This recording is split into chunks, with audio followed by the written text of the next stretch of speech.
Uncle খুব ভালো করে আমরা প্র্যাকটিস করাই, আমরা খুব আনন্দিত যে সুজিত আঙ্কেলের প্র্যাকটিস করাচ্ছে, আমরা খুব ভালো করে করতে পারছি মেয়েরা।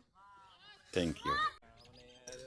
কোচিং করেছিলাম, আমার মানে ভালো লাগছে আর কি, যে মানে একটা কোচ হিসেবে না হয়েছে বা সবাই যে আমরা ট্রিট করতেছে। আমরা প্রত্যেকদিন সকালেই প্র্যাকটিস করতে আসি, আর সুজিত স্যার অনেক ভালোভাবে আমাদের প্র্যাকটিস করায়।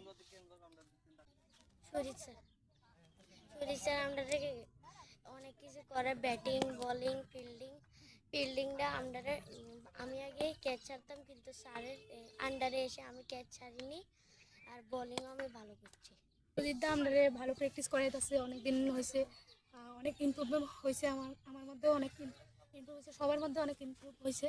তো দাদারে অনেক থ্যাংক ইউ, সঙ্গে আঙ্কেলের সব আঙ্কেলের অনেক thank you. Best of luck বলছি। স্যারের কাছে যে কোচিং নেওয়ার পরে স্যার সব ব্যাপারে আমাদেরকে বেটারভাবে আন্ডারস্ট্যান্ডিং দিচ্ছেন, এভরিথিং যেখানে আমাদের ভুলগুলোকে রেকটিফাই করছে, তো এইগুলোর জন্য আই হোপ যে আমাদের ফিউচারে এগুলো আমাদেরকে হেল্প করবে, এই টেকনিক্সগুলো। ছোটোবেলার থেকে সুজিত আঙ্কেলের কাছে শিখছি, ফিল্ডিং ব্যাটিং বোলিং সবই করাচ্ছে ভালো মতো, মানে অনেক ইমপ্রুভ হয়েছে সুজিত আঙ্কেলের কাছে ফিল্ডিং ব্যাটিং করে সেটা। আর মাঠে আয়ো অনেক কষ্ট করে, অনেক দূরের থেকে, অনেক দূরের থেকে আয়ো, যতটুকুই আয়ো, যতটুকু সময় মাঠে থাকো, মাঠে এফোর্ট দিও। মাঠের বাইরে দুষ্টামি ফাইজলামি করুম, আমি ঘন্টা 1.5-2 যেই সময়টা পামু 100% দেমু।